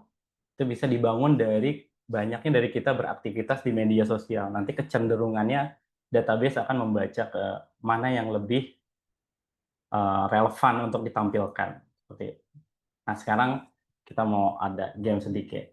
Satu kata untuk menggambarkan Kak Rizkyani Putri, terutama untuk teman-teman yang ikut online bootcamp dari hari pertama, boleh Kak Kansa dibantu kira-kira dalam menggambarkan Kak Rizkyani Putri, satu kata itu apa? Oh, langsung banyak sekali Ya, responnya. Dari Kak Puji Wahyuni di ya. Tangerang, katanya pintar. Oke, Ada lagi cantik, baik. smart, cerdas, keren, energik. Kak Febri dari Semarang, superwoman katanya Mbak Putri, superwoman Mbak. Ada lagi dari Mas Dwi Arianto, good voice katanya. Good voice. Oke, Inspiratif. Luar biasa sekali respon teman-teman. terima kasih atas responnya. Apakah sudah terjadi muncul konsensus dari digital personal branding-nya Kak Putri dari satu kata yang masing-masing teman-teman sampaikan? Tentunya iya, itu dibangun. Sampai akhirnya kita punya refleksi bahwa Kak Putri sosoknya yang begini. Itu dibangun dan itu di-maintain terus oleh Kak Putri. Seperti itu. Nah, itu yang jadi PR kita bersama juga saat kita mau bangun personal branding juga digital personal branding. Kita ingin bahwa audiens atau pihak lain, pihak kedua menyampaikan apa yang sesuai sama apa yang kita bangun seperti itu. Nah, itu memang tidak mudah, tapi caranya adalah mulai dari sekarang. Nah, ini gambarannya, Kak Putri sebagai benchmarking bisa dimanfaatkan. Digital presence-nya Kak Rizkyani Putri ada di mana aja. Nah, itu salah satunya bisa melalui portofolio dan Instagram-nya. Wah, ngeri Kak Putri Instagram-nya. Mau dilihat? Kita lihat ya Kak Put. Kita share.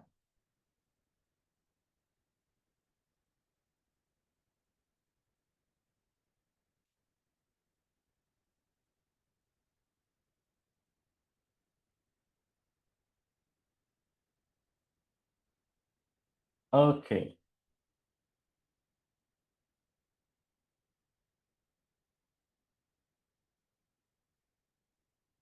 Nah, ini adalah hasil dari apa yang Kak Putri bangun. Digital presence.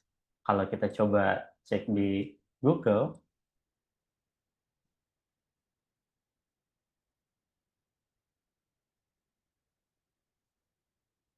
maka yang muncul paling pertama adalah itu, yang tadi saya sampaikan. Bahwa Febrio Kalianda saat dicari, yang muncul pertama adalah LinkedIn. Kak Putri yang muncul pertama adalah Communication Facilitator at Instagram. Ini semua bisa dibangun, di-maintain. Seperti itu, untuk membangun digital personal branding kita. Dimulai dari sekarang. Karena tanpa sadar, seperti yang tadi disampaikan, bahwa harimau meninggalkan belang, kita meninggalkan jejak digital. Jejak digital ini yang kita tinggalkan. Salah satunya. Apa yang kita ingin, orang yang belum mengenal kita secara langsung bisa tahu. Bisa mengakses kita dan dapat informasi dari kita mengenai diri kita melalui media sosial atau digital, jejak digital yang kita tinggalkan. Itu jawabannya. Kalau tadi digital presence dari saya, kemudian juga digital presence dari Kak Putri, maka berikutnya digital presence sinergi bicara secara instansi, teman-teman juga bisa banyak lihat. Kita aktifasi hampir semua media sosial yang ada, Instagram, sinergi bicara, komunitas teman bicara, kemudian di TikTok juga, termasuk kita aktifasi YouTube sekarang sinergi bicara dengan menampilkan live kelas, dan juga website dan Google Review. Nah, sekarang saatnya untuk teman-teman bisa menampilkan digital presence-nya masing-masing. Seperti itu, Kak Putri. Kalau dari aku, ini next session yang kayaknya lebih bergairah jika Kak Putri yang pimpin, Kak. Karena bisa langsung ada coaching atau ada masukan secara langsung dari Kak Putri. Gitu, Kak Kansa. Kira-kira boleh di-bridging untuk masuk ke sesi berikutnya, yaitu teman-teman partisipan bisa menunjukkan sejauh mana sudah memfokuskan diri untuk membangun digital personal branding dengan mengaktifasi digital presence. Silakan. Oke, terima kasih Kak Febrio. Materinya luar biasa, padat, dan berdaging. Ini teman-teman kayaknya kalau lihat wajah-wajah ini langsung tercerahkan ya dengan materi digital personal branding dari Kak Febrio. Mungkin dari Kak Putri mau ada yang disampaikan terlebih dahulu sebelum ke teman-teman? Ya, terima kasih Kak Kansa, terima kasih Mas Rio. Alhamdulillah sesuai prediksi sisa waktu adalah 3 menit buat aku. Aku bahagia sekali sesuai rencana awal. Jadi alasan kenapa kemarin aku betul-betul jualan Mas Febrio Kalianda, Mas Rio ini untuk join di kelas hari ini adalah karena dari awal aku ngikutin, dari awal kami kenal, dari awal beliau hadir, kami wawancara untuk satu bentuk kerjasama di Sinergi Bicara, itu yang dibagi kali pertama adalah personal branding. Jadi Mas Rio ini sangat concern dengan dunia personal branding, khususnya digital personal branding. Itulah kenapa kayak, wah ini nggak afdol nih kalau kelas digital personal branding, aku yang handle. Karena awalnya kesepakatannya adalah bootcamp ini tuh bootcamp Rizkyani Putri, tapi aku ngide, kayaknya tambahin Mas Fauzi seru deh, karena Mas Fauzi sering banget sharing tentang formula visual materi presentasi dan bisa jadi teman-teman public speaker nantinya akan menjadi pembicara atau fasilitator dan butuh strategi untuk menyusun materi presentasi yang cakep gitu kan. Aku tambahkanlah Mas Fauzi, oke 4 pertemuan Rizkyani Putri plus 1 Mas Fauzi. Terus aku ingat lagi, aku tuh anaknya susah jaim dan seorang public speaker harus bisa menempatkan diri dengan gestur yang baik gitu kan. Sehingga yang langsung terbersit di benakku adalah Mas Febrio Kalianda yang memang sudah berkali-kali diundang untuk hadir berbagi soal grooming, professional grooming. Jadi aku pikir, oke Mas Febrio Kalianda masukin buat kelas professional grooming. Jadilah 6 pertemuan, 6 kelas yang tadinya diagendakan harusnya 4 kelas Rizkyani Putri aja. Lalu semalam aku berpikir, kelas ini tidak mungkin aku yang memandu, tidak cocok gitu kan.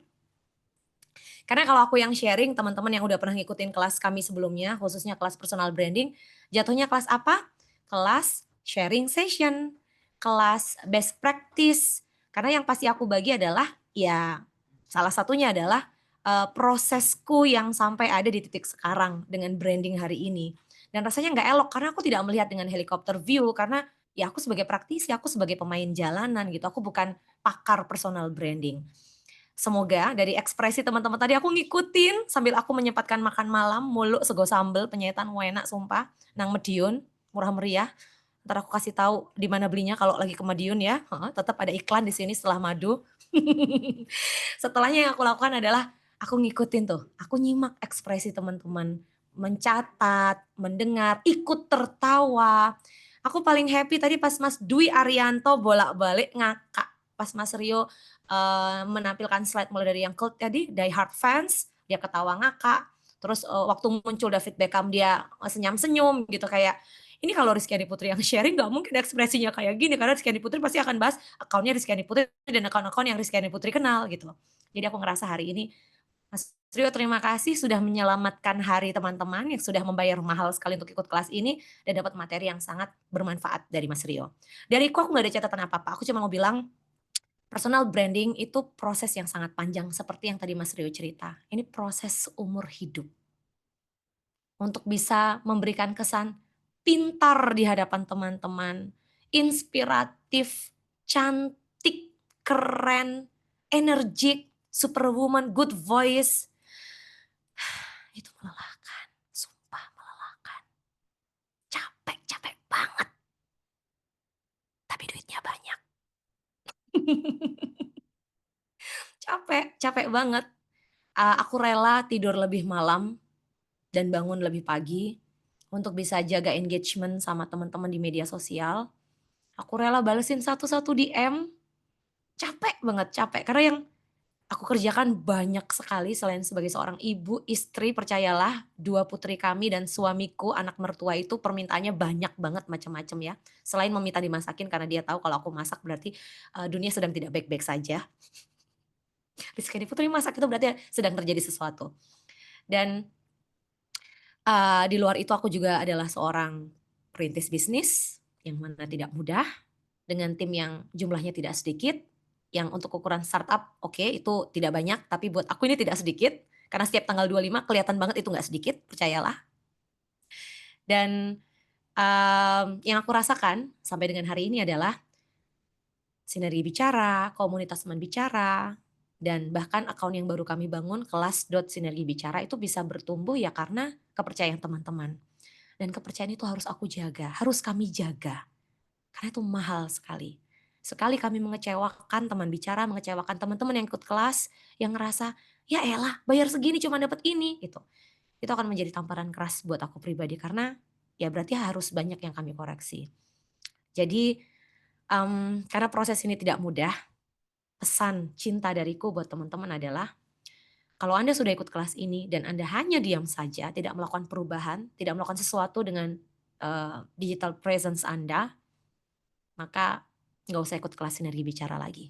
Sia-sia. Ilmu hanyalah ilmu yang kalau nggak diamalkan nggak akan berdampak buat Anda. Jadi please, kalau memang pengen berbuat sesuatu, melakukan sesuatu, mulai sesegera mungkin detik ini, sekarang juga. Karena aku ngelihat masing-masing tuh ya, dari pertemuan kita 2 hari kemarin, mulai dari usaha teman-teman buat ngerjain tugas, partisipasi aktif dari teman-teman di kelas. Ini kan bootcamp nih ya, karena rangkaian. Termasuk ketika kemarin aku sungguh-sungguh terharu sekali membaca tulisan teman-teman yang menurut aku ini bukan ditulis oleh orang-orang yang modal asal nulis. Teman-teman betul-betul memikirkan, teman-teman betul-betul pengen nunjukin kalau pertemuan kita di hari kedua kemarin itu bermakna. Sehingga tulisan yang aku baca, waduh kalau dibandingkan sama tulisan iseng pas sesi kelas, yang mana sesi kelas udah bagus ya, tapi pas tugas belajar semalam itu bagus banget. Aku tuh ngerasa kayak sepertinya aku berhasil menghadirkan kelas kemarin gitu. Rasanya seperti itu. Jadi aku sangat berterima kasih. Harusnya malam ini kalau masih tersedia waktu, kami akan bantu review digital personal brand teman-teman. Tapi karena sekarang sudah malam, aku mau kasih tugas belajar. Mas Rio, permisi ya. Tugas belajarnya adalah dari semua yang sudah dibagi dan didengar dari Mas Rio malam ini, silahkan utak-atik media sosialnya. Minimal ganti bio dulu. Bio dulu. Bebas, mau TikTok, mau Instagram, mau branding dirinya ke arah mana, silahkan disiapkan dulu definisi, deskripsi tentang diri Anda. Kerjakan, oke? Anda mau dikenal sebagai siapa, yang punya pengalaman apa, punya keahlian apa, punya passion di bidang apa, ketertarikan apa, tolong dituliskan di situ dalam narasi yang tentu harus berangkat dari komunikasi efektif. Jadi jangan bertele-tele, jangan berpanjang lebar, kepanjangan, tapi yang betul-betul orang lihat first impression, oh ini kamu, ini Dwi Arianto, ini Keke, ini Feby, ini Citra Mayasari, ini Ismi Humaira, ini Gina, ini Henry, ini Puji Wahyuni, ini Karunia Inayati, ini Dewi yang ada di Jogja gitu. Begitu orang lihat dan orang tahu itulah teman-teman, maka teman-teman sudah selangkah menuju kesuksesan untuk meraih apa yang teman-teman inginkan. Minimal digital presence-nya tepat sesuai dengan strategi. Jujur, Mas Rio boleh nggak dimunculkan sekali lagi share screen yang tadi untuk Rizkyani Putri via Google. Ada satu yang aku kaget karena aku juga baru cek barusan nih. Begitu tadi Mas Rio memunculkan digital presence Febrio Kalianda, tentu saja Rizkyani Putri iseng mencari. Nah, tolong di situ ada orang lain juga bertanya siapa Rizkyani Putri. Boleh dibuka Mas? Klik. Nah itu, coba dibaca. Bukan aku yang nulis, bukan Sinergi Bicara yang nulis, tapi satu media. Jadi waktu itu media ini tiba-tiba menghubungiku lewat DM, menyampaikan, Mbak, kami hendak minta izin untuk menulis tips MC yang sudah Mbak Rizkyani Putri unggah di media sosial, di Instagram, untuk kami jadikan bahan narasi, untuk kami unggah di tempat kami. Kami sampaikan dalam sebuah materi berita gitu kan. Terus saya bilang, oh ya silakan dengan senang hati. Jadi saya nggak tahu beliau itu mau milih konten yang mana aja, tapi kemudian disusun, bagus banget tulisannya, tolong dibaca. Cuman yang saya nggak ngira adalah ketika teman-teman mengetik Rizkyani Putri via Google, ternyata di sini akan muncul nih definisi Rizkyani Putri versi IDN Times Jawa Timur. Dan yang paling bikin saya terharu, karena yang nulis ini bukan tim Sinergi Bicara, bukan saya. Ternyata yang didefinisikan di sini adalah Rizkyani Putri, seorang fasilitator komunikasi, sekaligus pendiri Sinergi Bicara, bersama dengan Sinergi Bicara sebagai lembaga pelatihan komunikasi dan pengembangan diri, ia telah menjadi sumber inspirasi bagi banyak orang. Itu buat saya ini satu kehormatan karena saya nggak pernah bercita-cita untuk jadi sumber inspirasi. Yang saya lakukan adalah, kok jadi baper ya? Saya tahu belajar sendiri tuh nggak enak, cari ilmu sendiri tuh nggak enak, berjuang sendiri tuh nggak enak. Itulah kenapa ada komunitas teman bicara, dan itulah kenapa ada Sinergi Bicara. Dan itulah kenapa saya berharap apa yang saya lakukan itu bisa jadi semangat buat teman-teman yang lagi memulai karir secara profesional di dunia public speaking, nggak cuma MC aja. Jadi ketika ada satu media menulis seperti ini, please, aku nggak bisa nahan tangis gitu. Itu benar-benar tadi kaget banget. Saya bilang ke Mbak Rizka, kok bisa ya nulis kayak gini gitu, karena saya nggak pernah bercita-cita untuk jadi sumber inspirasi.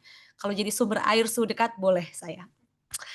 Terima kasih Kak Kansa. Saya kembalikan Kak Kansa karena saya mau buang ingus dulu. Sungguh ini memalukan sekali karena disiarkan via YouTube live streaming Sinergi Bicara. Tapi biasanya kayak gini laris nggak sih kalau dijadiin gimmick? Oke, terima kasih. Selamat malam. Bye. Oke, selamat malam Kak Putri. Terima kasih, terima kasih.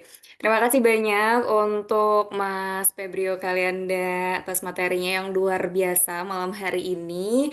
Yang kalau bisa kita simpulkan ya bahwasanya personal branding itu bukan hanya soal estetika yang kita tampilkan di sosial media, tetapi juga gimana sih kita mau dilihat sama orang gitu. Makanya kita penting ya untuk yang pertama, sadar citra diri kita, terus kita juga harus punya keberanian untuk merekonstruksi tadi ya, merekonstruksi citra diri yang kurang relevan lagi, lalu kita punya tujuan yang jelas, bahkan tadi kita udah dibantu oleh Mas Rio, dibagikan tips untuk viral.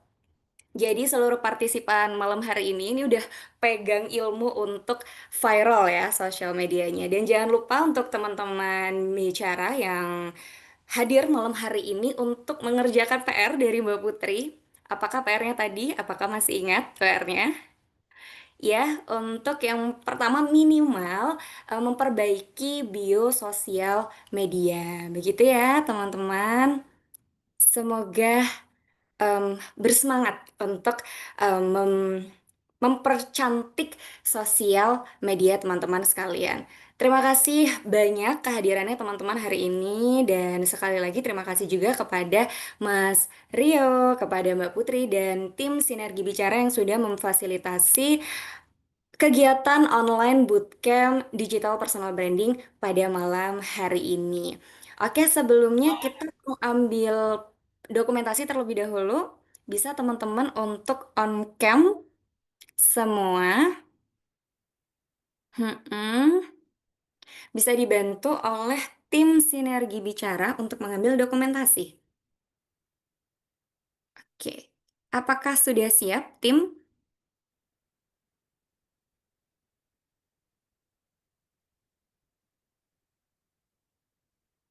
Apakah tim sudah siap untuk mengambil? Oke, sudah siap. Baik. Aku bantu hitung ya. Teman-teman, diberikan senyum terbaiknya malam hari ini. Oke. 1, 2, 3. Oke.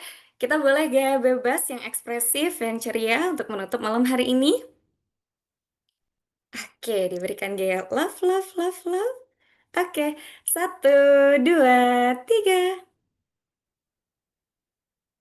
Oke, terima kasih luar biasa sekali partisipasi aktif daripada teman-teman sekalian.